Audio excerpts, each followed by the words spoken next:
Hello everyone, welcome back to Beskar Bricks, and today I have the long overview review of the new LEGO Star Wars Hoth ATST. This is set 75322. This is a set I've had for a while now, but I just haven't gotten to review. I'm finally happy to come and review this for you all now. I'm sure a lot of you LEGO Star Wars fans know this, but just in case for some of you might be a little bit newer to Star Wars in general, the ATST here is different than the one that you might be more familiar with from Endor. So, I'm sure most of you remember this from the movie, but just to clarify, this ATST has a smaller head and longer legs. It's for Hoth, so the feet have to be longer to get through the snow, and it's just built differently for a different climate. So it's different than the normal Imperial ATSTs that you might be familiar with, but I'm sure most of you are aware of that. So let's just get right into this review. Alright, so to start off with this review on a positive, we have an Imperial probe droid. I'm sure you will remember this from the recent larger scale more collector's item Imperial probe droid, but this probe droid is to the scale of a minifigure.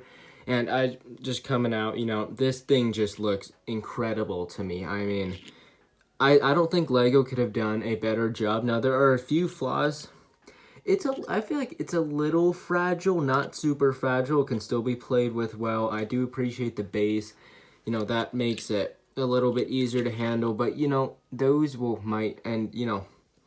they're really connected with one stud. So that might come off a little bit easy. Some of the bits down here might. But overall, I think an incredibly well done model on this. So this, for me, might be my favorite part of this set.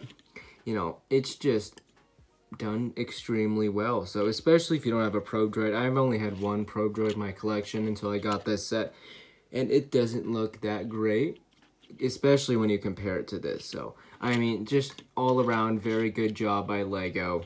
Just props to whoever designed this. It's done very well. Alright, now so on to the ATST. Because this model is so tall, I am going to be holding the camera with one hand and kind of moving it around, just FYI. So let's start down here at the feet. Now there is a little bit of dark tan down here at the feet, which I think makes sense. This thing is walking through a lot of dirty snow and such. So that's fine with me. So all the detail in here, this is done differently than most ATSTs are done, and this set doesn't come with a single sticker. No stickers on this ATST, which ATSTs have had a lot of stickers in the past, especially look at the ATST Raider. All that detailing is now done with builds, which I can appreciate, and I think these feet look different than the past ones we got, but not different in a bad way. Now onto these legs. Now legs have always been the biggest issue with ATSTs for two reasons. One, blue pins have often, they pop up a lot on these things, so that is something to keep in mind. But it's pretty easy to cover up all these pins, but some modification you can cover this up. But what I think that is the worst part is these cannot be posed. This is the only position that they can be posed in.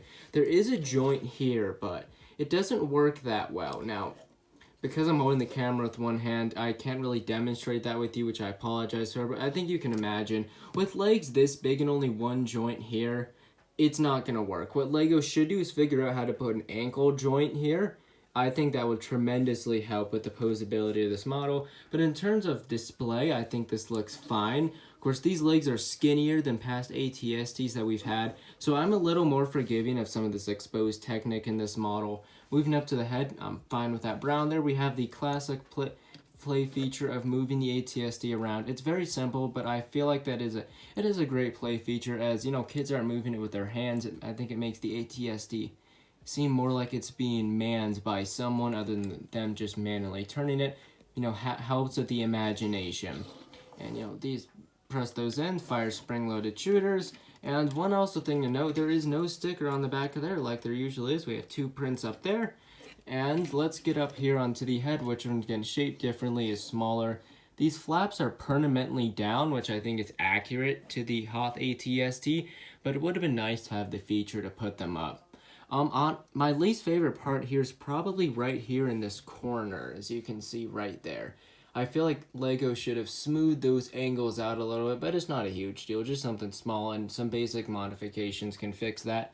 Looks good up here, can be posed, and you know, we have some weaponry on the sides. Once again, no stickers, so opening, you can open that out if you want a minifigure popping out. I put the driver popping out on my display, as you might have seen in some previous videos. Alright, so I just quickly moved this camera around a little bit to get a better angle inside. We have 2 weapon clips, one here for these binoculars, but they're just kind of glowing up there from the light, my apologies. A clip for the blaster so all the accessories can be held, which is nice, and a control panel and a place to sit. Now normally when in ATSTs I complain that, especially in like the ATST Raider, I believe that Lego could have squeezed in a spot for a second pilot, but because this head is so much smaller, that I'm not really that mad about that. So yep, let's get on to the minifigs. Alright, so to start off the minifigures, we have probably the most important minifigure. This is the Hoth ATST driver. Now, if you ask me, this minifigure is almost perfect. Of course, I know the lighting's a bit weird. Okay, that's a lot better. Alright. Now, of course, the worst part of this guy is those legs. He's almost perfect, but just, you know, the opaqueness of the white there just is kind of disappointing. But, you know, that's not uncommon for Lego. But let's get into some of the positives. I think that overall the printing on this guy is very, very nice. Let's get into the facial expressions here. Angry, you know, very basic facial expressions. I really like this helmet. This is just, besides that leg printing, this is I could not have asked for better here, so. Yep, I mean, that's this guy. Alright, so continuing our minifigures, we're starting with the Rebels here. This is a Rebel Trooper, very basic, no printing on the legs, you know, here, so. Just come with a backpack on the back, pretty standard Rebel Trooper. I would assume this is a new print. This is a female Rebel Trooper.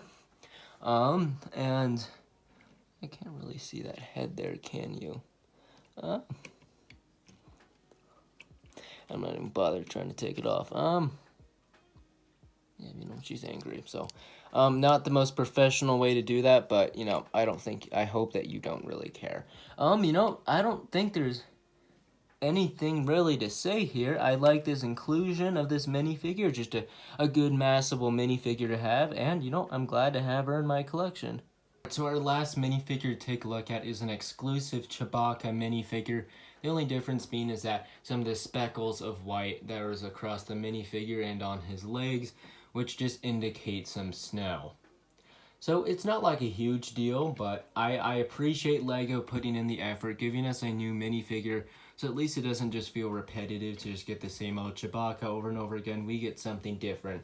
Of course, he has the stud shooter bowcaster, which I'm fine with.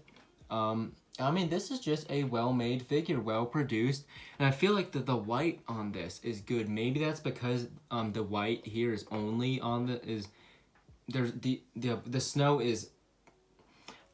The snow is the only white that's on here. It took me way too long to say that. My apologies. But, so, you know, this is just, I feel like, a really darn good minifigure, well produced. So, with that out of the way, let's get on to my overview.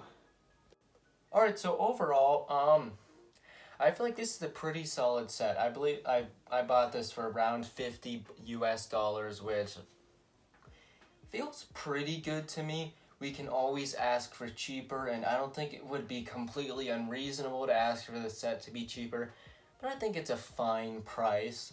I mean, I feel like, I feel like that's a pretty okay price. So not too many complaints about the price there. In terms of what we get, with this ATST, really the only things that I feel like could have done better here were these legs, of course. Besides that, I feel like most of this was done pretty well. It's, you know, nothing here is collector grade, but I'm still going to display it. I'm happy to own it. And I'm just going to keep it as it is. I don't feel like a need to modify any of this. So overall, pretty darn good job here. You know, it's just good. And it's I feel like it's a pretty good toy, you know. I guess kids aren't going to be I don't feel like kids, at least in my experience as being a former child, I've never really been into moving legs when I was in a plane with Lego, using it as a toy. I don't never really articulated legs, so I think as long as kids can pick it up and move it around, which it's easy to grab it from the back, which gives you accessibility to the spring-loaded shooters. All right, in terms of minifigures, good too. I think normally I think I would ask for another snow trooper, but I feel like this at least gives us more Imperials to fight against these guys. Minifigures, good overall, good production, and yeah, so overall, I'm happy with this set. I definitely I recommend it, especially if you are high into Star Wars. If you maybe are a little bit newer into Lego Star or just Star Wars in general, this might seem like a little bit more of an obscure vehicle, but I'm sure those of you who know Empire will recognize this vehicle, and I'm just very glad Lego went out of their way to give us a new ATST, especially since we just had one very recently. So overall, my thoughts are largely positive here. So let me know your thoughts of this set in the comments, and I do hope to see you in my next video.